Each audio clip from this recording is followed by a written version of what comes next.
নূর ইসলাম রুমের দরজা লাগিয়ে দিল। অবন্তিকা অজানা এক ভয়ে গুটিসুটি হয়ে বসে আছে। অচেনা ছেলে যাকে সে চিনে না জানে না তার সাথেই এক ঘরে রাত দিন কাটাতে হবে। তার চরিত্র সম্পর্কে অবন্তিকার কোনো ধারণাই নেই। নূর ইসলাম কাছে আসতেই অবন্তিকা সালাম দিল। নূর ইসলাম কাছে আসতেই অবন্তিকা সালাম দিল। অবন্তিকা মনে মনে খুব উড়ছিল, যেমন চেয়েছে তেমন একজনকেই পেয়েছে। তাসু মা, তোর ভাবিকে ডেকে নিয়ে আয় তো। অবন্তিকার শাশুড়ি। হ্যাঁ মা, যাচ্ছি।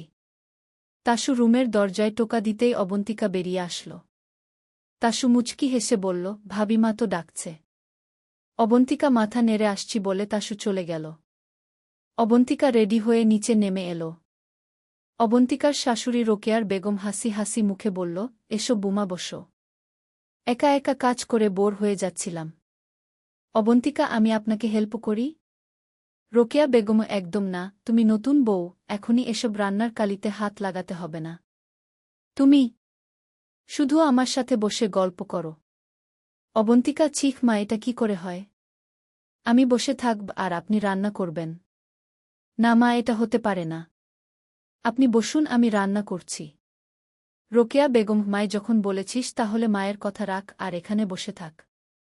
তাছাড়া তেমন কোনো মেহমান আসবে না।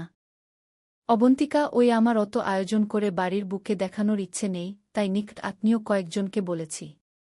আর এতিমখানায় খাবার দিয়ে আসব। গ্রামের গরিব অসহায়দের মাঝে শীতকালীন কম্বল বিতরণ করব, যাতে তারা দোয়া করে আমার ছেলে আর ছেলের বউয়ের জন্য। অবন্তিকা, মাশাল্লাহ, এ ঘর যে আমার জন্য দুনিয়ার জান্নাত স্বরূপ, মনে মনে বলল। রোকেয়া বেগম, কি ভাবছিস মা? অবন্তিকা, কিছু না মা। নিঝুম, কিছু মানে কি অবন্তিকা? নুজাইফা, কিছু না, ওই সিয়ামের কথা মনে আছে তোমার? নিঝুম, বিয়ে যে তোর পেছন পেছন ঘুরত। নুজাইফা, নিঝুম, কি হয়েছে? নুজাইফা, সিয়াম ছেলেটাকে তো আর ভার্সিটিতে দেখি না। নিঝুম, হয়তো আসে না কোনো কারণে। নুজাইফা, হতে পারে। নিঝুম, মন খারাপ ছেলেটার জন্য? নুজাইফা, ছি, কি বলো? ওসব কিছু না, ওই এমনি একটু জিজ্ঞেস করছিলাম। অবন্তিকা আর নূর ইসলামের দাম্পত্য জীবনের 2 বছর কেটে গেছে। তাদের ছোট একটা বাচ্চাও হয়েছে। তন্ময় এবং নিঝুমের একটি ফুটফুটে মেয়ে হয়েছে। নাম রেখেছে সাদিয়া শামহা মুমু। নুজাইফার অবসর সময় কাটে মুমুকে নিয়েই। কাছের বান্ধবীদের বিয়ে হয়ে গেছে, সবাই সংসারী হয়েছে। পরে রয়েছে শুধু নুজাইফা। প্রতিদিন ভার্সিটিতে আসে যায়, বন্ধুমহলে সে একা। নুজাইফার বান্ধবী হিসেবে আজ তার পাশে শুধু সাফা। সাফা নাহিদের প্রতি নিজের অনুভূতির কথাগুলো নুজাইফাকে শেয়ার করে। নুজাইফা ওকে একটাই পরামর্শ দেয়, আল্লাহর কাছে চাইতে। এই যে হুজুর, এদিকে আসো। সাফা নাহিদকে ডাকল। নাহিদ চুপচাপ মাথা নিচু করে সাফার কাছে আসল। সাফা নাহিদকে দেখে মিটিমিটি হাসল, বলল, আমি তো আর আগের মতো নেই, তবুও কেন তুমি আমাকে এড়িয়ে চলো নাহিদ? নাহিদ নিশ্চুপ। সাফা, চুপ করে থেকো না। নাহিদ, জবাব দাও।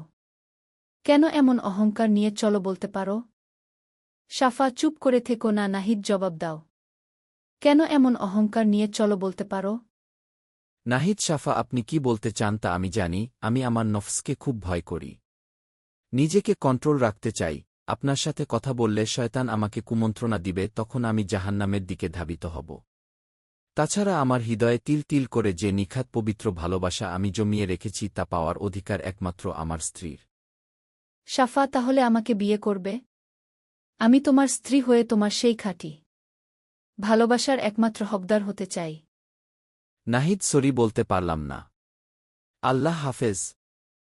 নাহিদ চলে গেল আর সেই যাওয়ার পথে অশ্রুসিক্ত নির্বাক চোখে তাকিয়ে রইল সাফা। নুজাইফা সাফার চোখের পানি দেখে জিজ্ঞেস করল, কাঁদছ কেন? সাফা, আমি কি নাহিদকে পাব না? ও কেন আমাকে ইগনোর করে চলে বলতে পারো?